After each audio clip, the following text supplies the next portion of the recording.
You know, the essence of a negotiation is that parties in a matter achieve a consensus. And we can tell you that after months of negotiations, organized labor and the federal government have agreed on 70,000 naira as the new minimum wage for workers in Nigeria. President Bola Tinubu approved the figure during a meeting with the leadership of the Nigeria Labour Congress, NLC, and the Trade Union Congress, TUC, at the Presidential Villa, Abuja, with a commitment to review the national minimum wage law every 3 years. The news, I must tell you, sent the labor leaders into wild jubilation as they praised the president for the gesture. Now let's share the moment with you. Let's go there.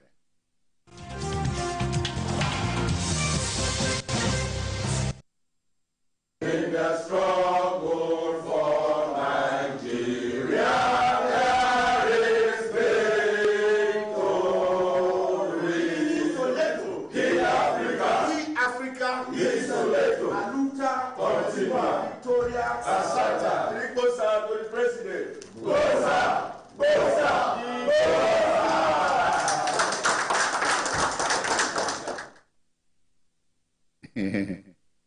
Can you imagine?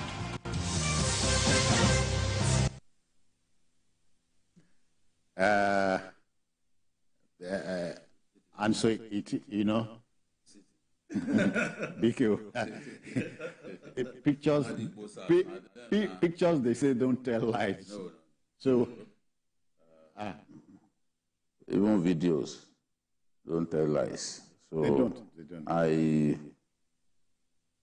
I didn't see giving the president those bosses coming. Mm-hmm.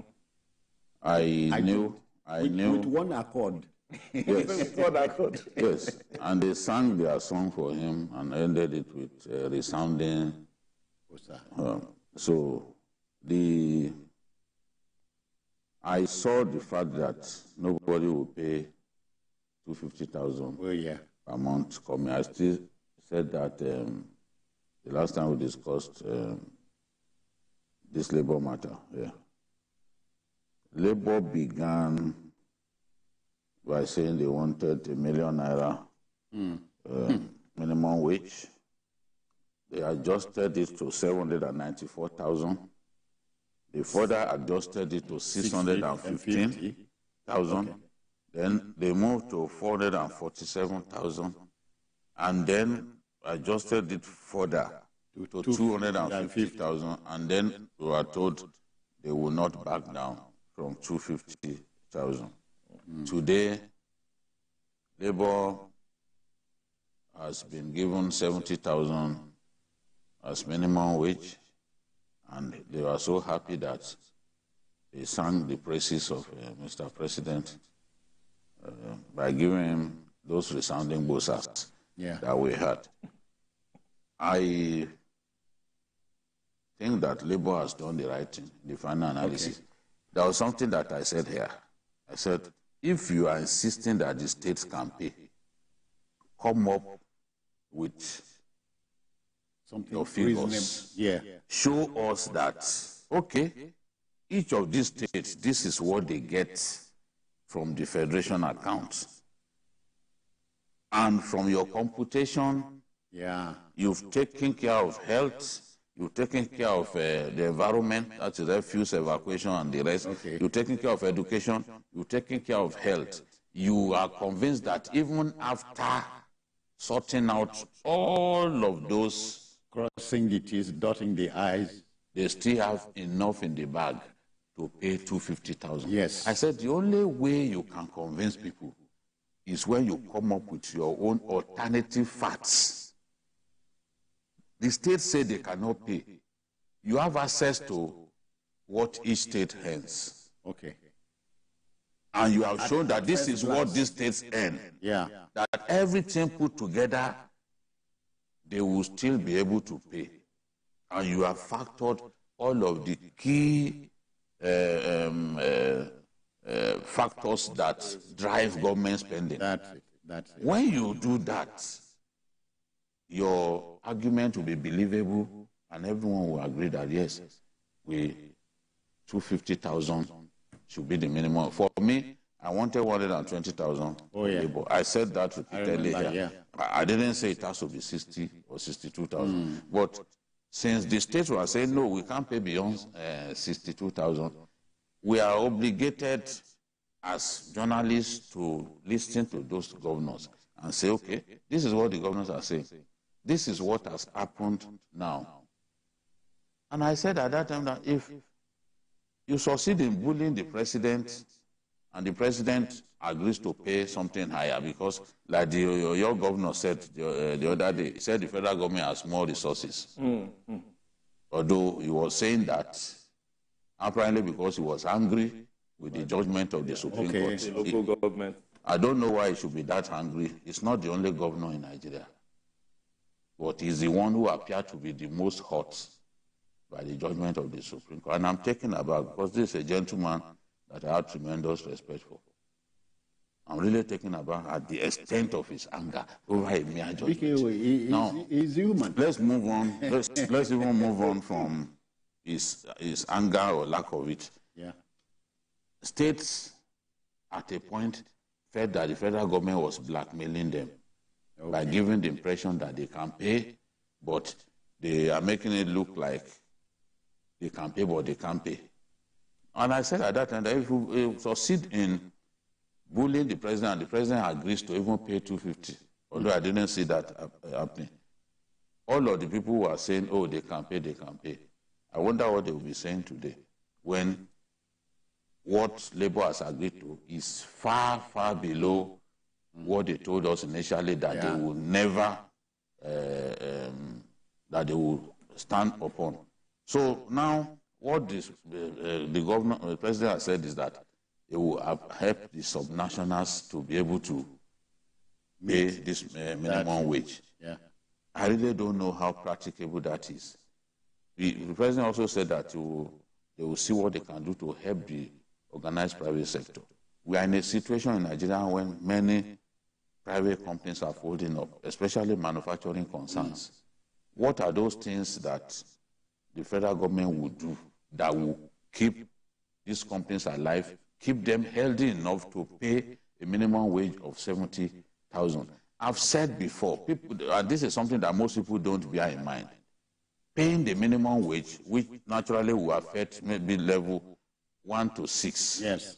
It's not the issue.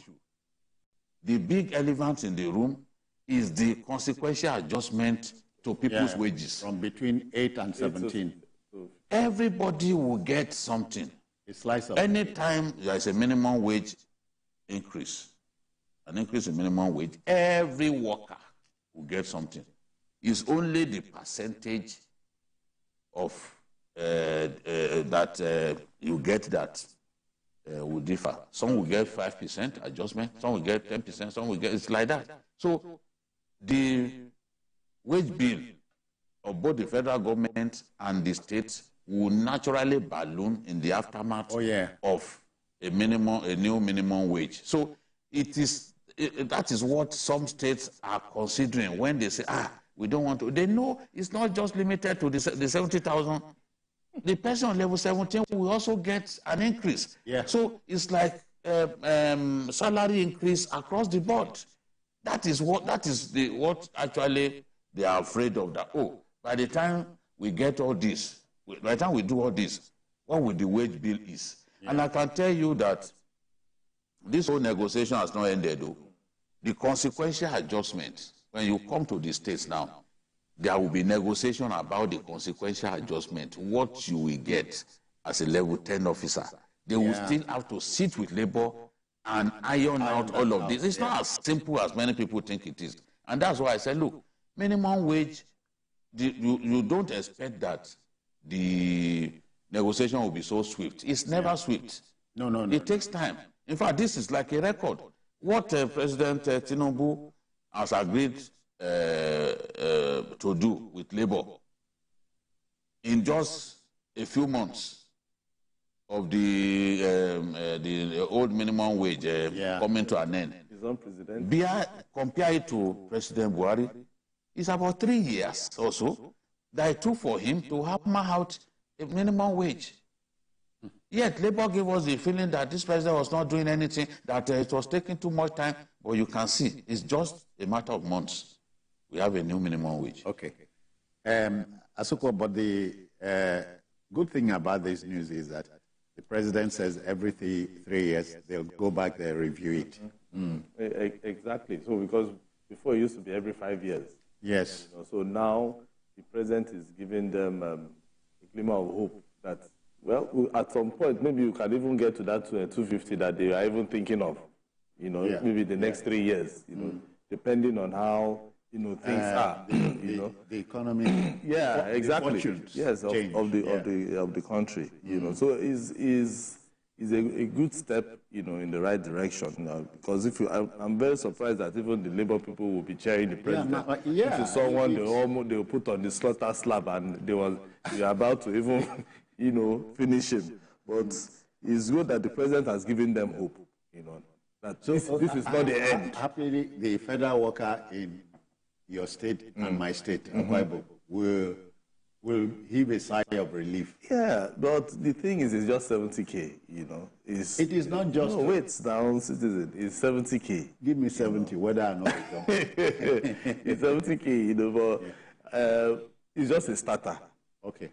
And we are just hoping that the other variables around this whole minimum wage thing, will also be addressed. Just like we are talking about transportation. If, for instance, civil servants are able to get cheaper transportation to take them to and fro their offices, it takes that heat. It takes that heat away from eating deep into the 70,000. Yeah. Schools, for instance, education of their children, will it be free from maybe the age 0 to maybe age 12, for instance? Okay. If they can get that one done, those little things, electricity, for instance, maybe most of them might not be in band A for them to be able to remove all their 70,000 and pay for, electricity. No. Same with healthcare. Yeah. By the time all these variables are also looked into, I can see that there are some ministers who are in charge of all these, sectors that I'm mentioning. If all those ministers get to work and they begin to look at transportation, for instance, putting the CNG buses on the road, for instance, and saying, okay, now, we're ready. You are ready, you can go ahead, and then people who are paying like maybe 1,000, for their transportation, and the thing reduces to 100 naira, everything will just fall into place. So it is just time. 70,000, fine. At least, but with other variables, starters, let the federal government look at other variables around it and begin to see how they can look at it. And then at the end of the day, everybody will be happy. And even the market women, for instance, the market women who are always complaining that, it's because of transportation. That is why tomato is XYZ amount. By the time transportation, people go back to the market and food stuff is even cheaper, nobody will even feel that this 70K will now look like something that is big, for every Thank you. Every worker. BK, when people say things like this is not magic at all, the stance of Labour before now was something that scared me. Would they ever meet somewhere in the middle? But now they've met. It means it is possible to surmount our troubles if we keep what they call a level head. Yes, it is Labour, honestly, being a pressure group. It's their responsibility to do their best to get good welfare, good working conditions for their members. And that is what they have done. It's a difficult time to be a union leader, I have to admit. So you don't envy them? Yes, I know how difficult it is. But as I've said before, when you start with fighting words, you give the feeling that you are not ready to negotiate, that you are being used by some politicians. Well, Nigeria will humble anyone, honestly, because things happen in our country that you do not expect. and then you ask yourself, wow, you tell yourself, now, wow, you know? So if some months back, the way this negotiation went, you will never believe that Labour will agree to 70,000. Especially if you look at the gradation from 1 million down to 790 something to 650 to 250, and then to 400 from 6 to 400. You know, originally even TUC begged their own at 400. But I was surprised at the first meeting they said no, that we are now we've agreed with Labour, we will now be pushing for 615. I'm sure that they knew that it was not practicable, but they were trying to get the best that they could.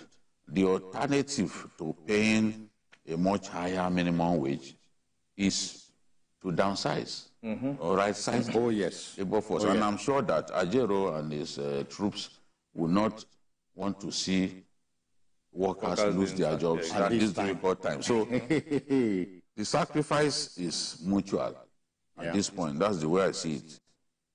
Government will not sack people, will not kick people out of their jobs, but government will be prepared to pay much lower than Labour actually asks for. I think that given the situation that we found ourselves, given the fact that the economy is not doing particularly well, given the fact that the bulk of our income goes to servicing debt. More than 90% of our revenue goes to servicing debt.